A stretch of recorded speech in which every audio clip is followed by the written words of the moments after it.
Hello everyone, welcome to Toppers Vision. तो आज हम क्या पढ़ेंगे? आज हम देखने वाले हैं पार्ट 4 इस चैप्टर का, दैट इज टॉपिक 4 जो है different routes through which federations can be form, कि किस किस तरीके से हम फेडरेशंस बना सकते हैं। फेडरेशन फॉर्म करने के लिए भी ना बहुत सारे रूट्स होते हैं, ठीक है। तो उसमें हम देखने वाले हैं कि कौन कौन से हम दो रूट्स हम यहाँ देखने वाले हैं इस चैप्टर में आज की वीडियो में।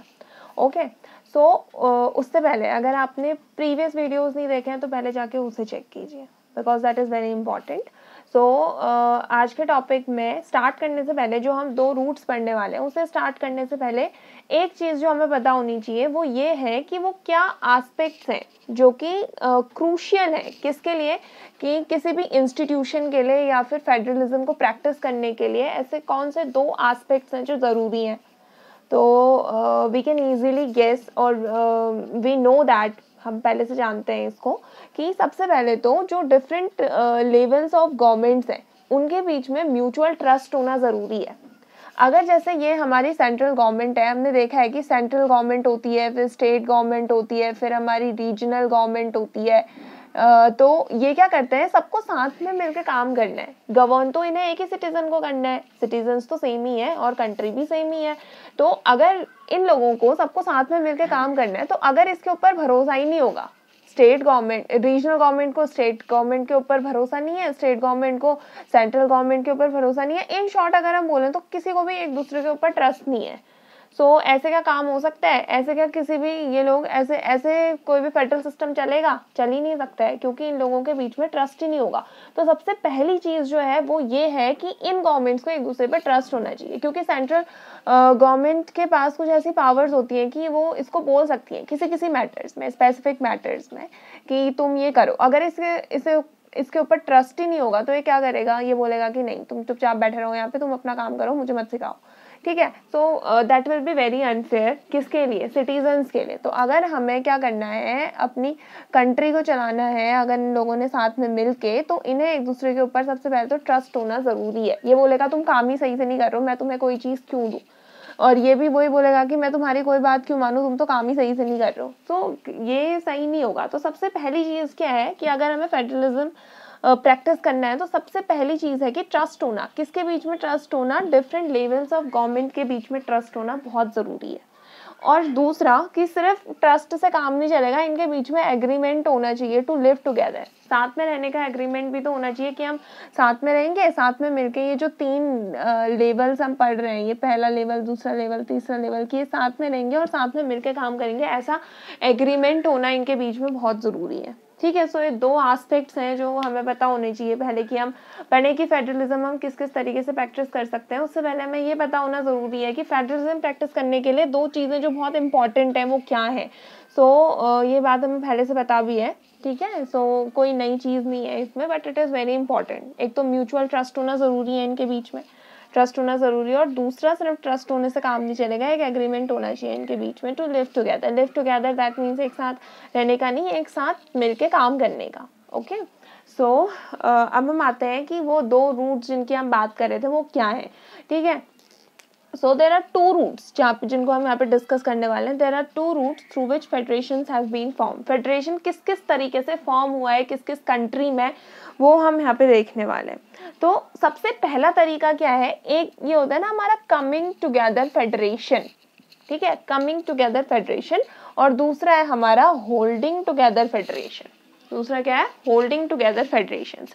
अभी क्या है, इनको हम डिटेल में पढ़ते हैं कि कमिंग टुगेदर फेडरेशन क्या है ना। देखना, अभी ये क्या है, जैसे हमारे पास छोटी छोटी क्या है, स्मॉल इंडिपेंडेंट स्टेट्स हैं। दीज आर इंडिपेंडेंट स्टेट्स, ठीक है। ये इंडिपेंडेंट स्टेट्स हैं, ये खुद अपनी मर्जी से सामने आएंगी, साथ में आएंगी, और क्या बनाएंगी? एक बिगर यूनिट बनाएंगी साथ में आके, लेकिन किससे? ऑन देयर ओन, अपनी मर्जी से, ठीक है। तो ये क्या बन जाएगा? अब देखो, ये सब तो इंडिपेंडेंट है ना ऑलरेडी, ये खुद अपनी मर्जी से साथ में मिलके आई और इन्होंने एक बिगर यूनिट बनाई। ओके, सो ये क्या कहलाता है? हमारा कमिंग टुगेदर फेडरेशन। अब ये सब साथ में काम करेंगे, but they are all independent. यही तो फीचर था ना उसका, फेडरलिज्म का जब हमने फीचर्स पढ़ा था कि क्या क्या फीचर्स होते हैं उसमें ये भी तो था कि ये सब क्या होती है, इंडिपेंडेंट होती हैं सारी स्टेट्स। तो यहाँ पे भी तो वही है, ये ऑलरेडी इंडिपेंडेंट थी, ये साथ में खुद अपनी मर्जी से साथ में आके इन्होंने एक बिगर यूनिट बनाई और अब ये क्या बन गया है हमारा कमिंग टुगेदर फेडरेशन। नाम से ही पता चल रहा है ना, खुद आई है साथ में, एक साथ आ रही है कमिंग टुगेदर, वो ही क्या है हमारा कमिंग टुगेदर फेडरेशन है। और इस तरीके का फेडरेशन हमें कहाँ देखने को मिलता है, इस तरीके का फेडरेशन हमें देखने को मिलता है यूएसए में, यूएसए में, स्विट्जरलैंड में, ऑस्ट्रेलिया में, ये यहाँ हर जगह फेडरलिज्म है, फेडरलिज्म प्रैक्टिस होता है। और लेकिन यहाँ कैसा फेडरेशन है, कमिंग टुगेदर फेडरेशन है, ठीक है। छोटी छोटी इंडिपेंडेंट स्टेट्स होंगी यहाँ पे, ये खुद अपनी मर्जी से साथ में आई, इन्होंने एक बिगर यूनिट बनाई और अब ये वहाँ पे इस तरीके से क्या हो रहा है, फेडरेशन प्रैक्टिस हो रहा है, ठीक है। और अब आते हैं, okay this is clear to all of you. So coming to the second route, second route क्या है कि देखना, अब इसमें क्या था, ये देखो ये है कमिंग टुगेदर, एक साथ आ रही है, अब है होल्डिंग टुगेदर। तो इसमें क्या है कि एक जो बड़ी सी कंट्री होगी, एक जो बड़ी सी कंट्री होगी, ये क्या करेगी, इसकी जितनी भी कॉन्स्टिट्यूएंट स्टेट्स होंगी इनमें ये पावर को क्या कर देगी, डिवाइड कर देगी, पावर को डिवाइड कर देगी इन जो भी ये इनकी कॉन्स्टिट्यूएंट कंट्री है, ठीक है। कॉन्स्टिट्यूएंट कंट्री और किसके बीच में, एक बीच में जो हमारी नेशनल गवर्नमेंट होगी उसके बीच में, इस नेशनल गवर्नमेंट और कॉन्स्टिट्यूएंट स्टेट्स के बीच में क्या कर देगी, पावर को डिवाइड कर देगी, ठीक है। सो अब इस तरीके से क्या हो रहा है, ये क्या है, holding together federation, okay got it. तो 2 पॉइंट समझ में आ गए। इसमें क्या था, साथ में खुद से आ रही थी, इसमें क्या हो रहा है, पावर को डिवाइड कर रहे हैं between constituent states and national government, ठीक है। और ऐसा हमें फेडरेशन कहाँ देखने को मिलता है, अपनी कंट्री में देखने को मिलता है, जो हम पढ़ते आ रहे हैं अभी तक, इंडिया में देखने को मिलता है, स्पेन में देखने को मिलता है और बेल्जियम में देखने को मिलता है हमें इस तरीके का federation, okay. So this is very easy topic और इम्पॉर्टेंट भी है, एग्जाम पॉइंट ऑफ व्यू से। सो अगर मैं इसे समराइज कर दूं आपके लिए, तो समरी में कुछ नहीं है, मैंने पहले ही बोला था कि सबसे पहले हमें एक बहुत इंपॉर्टेंट बात मैंने आपको यहाँ पे बताई थी। सो दैट इज कि वो दो कौन से ऐसे एस्पेक्ट्स हैं जो क्रूशियल है, क्रूशियल यानी कि इंपॉर्टेंट है अगर हमें फेडरलिज्म को प्रैक्टिस करना है या किसी भी इंस्टीट्यूशन के, वो ये है कि डिफरेंट लेवल्स ऑफ गवर्नमेंट को सबसे पहले तो आपस में म्यूचुअल ट्रस्ट होना चाहिए, और जब ट्रस्ट से काम नहीं चलेगा इनके बीच में एग्रीमेंट भी होना चाहिए, to live together, that is to work together, okay. So दो रूट्स कौन कौन से हैं, एक तो कमिंग टुगेदर फेडरेशन हमने पढ़ा, एक होल्डिंग टुगेदर फेडरेशन हमने पढ़ा। कमिंग टुगेदर फेडरेशन में क्या था, छोटी छोटी इंडिपेंडेंट स्टेट्स खुद अपनी मर्जी से साथ में आएंगी और फिर एक बिगर यूनिट बनाएंगी और फिर आपस में क्या करेंगी, मिलजुल के कंट्री को चलाएंगी जैसे भी करके, ठीक है।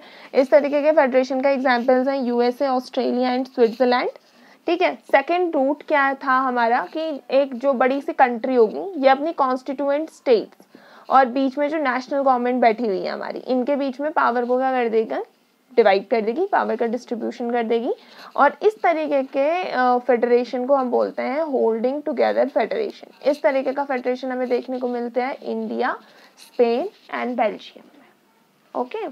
सो I think this is all clear to all of you.